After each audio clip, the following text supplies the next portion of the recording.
Seorang warga di kota Medan bernama Andreas Yanipar hilang sejak Minggu, 8 Desember 2024 lalu. Ia diduga diculik dan dianiaya oleh seorang oknum TNI inisial Serkaha. Dugaan ini diungkap oleh adik korban yakni Asyanipar. Asyanipar mengaku pihaknya mempunyai sebuah video rekaman penganiayaan yang dilakukan oleh Serkaha bersama sejumlah warga sipil. Asyanipar bilang polisi sudah menangkap 4 orang dalam kasus ini. Ia pun sudah bertemu dengan 4 orang untuk menanyakan awal mula dugaan penculikan terhadap abangnya itu. Selain itu, ia juga bertemu seorang saksi yang ada di sekitar kejadian. Aksi penculikan itu diduga terjadi pada 8 Desember 2024 yang terjadi di sebuah gang yang tidak jauh dari asrama TNI. Asyanipar bilang, saat itu sekitar pukul 1 WIB abangnya dibawa paksa oleh sejumlah orang dengan menggunakan sebuah mobil Ayla. Bawa paksa itu disebut-sebut lantaran korban menghilangkan mobil yang ia pinjam dari Serkaha. Lalu, korban dibawa ke rumah dinas Serkaha.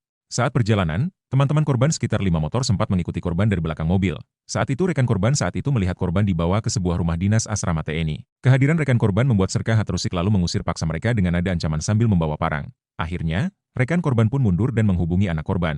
Di sana, korban lalu dianiaya oleh sekitar 18 orang. Aksi itu pun kata Asyanipar sempat memancing kerumunan massa. Namun, Serkaha menyebut bahwa korban adalah geng motor. Aksi penyiksaan yang dilakukan mulai dari memukul korban hingga membacok. Diduga kata dia, para pelaku lainnya curiga bahwa Serkaha ingin membunuh korban. Pelaku sipil lainnya pun takut. Asyanipar bilang, usai dianiaya di kandang lembu, korban dibawa naik ke mobil. Korban kemudian dipaksa menemukan mobil yang hilang bersama 3 warga sipil dan Serkaha. Lalu, korban kembali dibawa ke rumah dinas Serkaha. Di sana, 3 warga sipil lainnya pun membubarkan diri.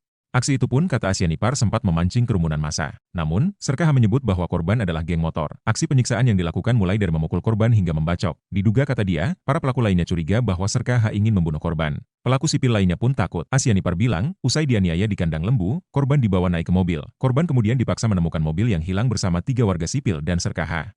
Lalu, korban kembali dibawa ke rumah dinas Serkaha. Di sana, 3 warga sipil lainnya pun membubarkan diri. Korban ditinggal di dalam mobil bersama Serkaha. Sejak hari itu, korban pun menghilang. Asyanipar bersama keluarganya telah melaporkan kejadian ini ke Polrestabes Medan dan Pomdam I Bukit Barisan pada Senin, 9 Desember 2024. Di Polres, kata Asyanipar, sudah ada 4 pelaku yang ditangkap.